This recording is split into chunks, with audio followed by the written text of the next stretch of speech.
আপনাদের বলছি, আপনার যে সহযাত্রী আপনার কাছে বা পাশে বসে আছে, যে আপনার সঙ্গে নিত্যযাত্রা করে, অথচ আপনি জানেন সে হয়তো টিকিটও কাটে না, এইখানেই আমরা পূর্ব রেলের তরফ থেকে একটা স্পেশাল ড্রাইভ নিচ্ছি।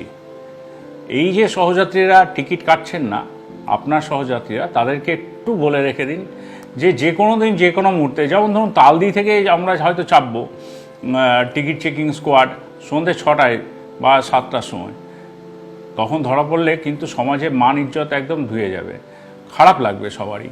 বা এটাও হতে পারে আমরা যারা হাওড়া ডিভিশনের যাত্রী তাদের কথাও বলছি, তাদের জন্য আমরা হয়তো আরামবাগে চাপলাম, মানে এমন একটা লোকেশনে চাপবো যেখানে হয়তো মানে কোনো দিন আশাও করেননি মানুষজন যে আমরা টিকিট চেকিংয়ের জন্য ওই সন্ধ্যেবেলায় 7টা বা 8টার সময় আমরা টিকিট চেকিং করব।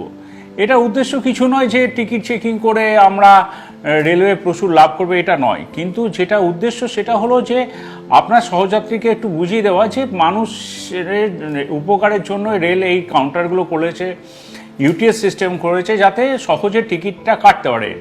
আর বাসের থেকে রেলের ভাড়া অনেক কম, টিকিটটা যদি নিয়ে নেয় হাতে তাহলে তো অনেক সুবিধা, এই সামাজিক অসম্মানটা তো হয় না।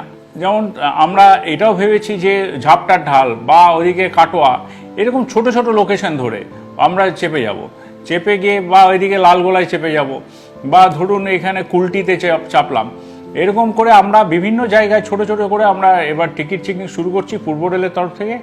শুধু আপনাদের কাছে এটা বিনীত অনুরোধ, আপনার সহযাত্রী যে টিকিট কাটছে না তাকে টিকিট কাটান, মাত্র 5 থেকে 10 টাকা মাত্র ভাড়া, যেখানে বাসে অন্তত 50 টাকা 70 টাকা 100 টাকাও বাস ভাড়া হয়ে যায় সেই সমদূরত্ব জার্নি করতে গেলে। আবারও বলছি, রেলের কোনো উদ্দেশ্য নেই যে টিকিট চেকিংয়ে থেকে আর্নিংস বাড়ানো।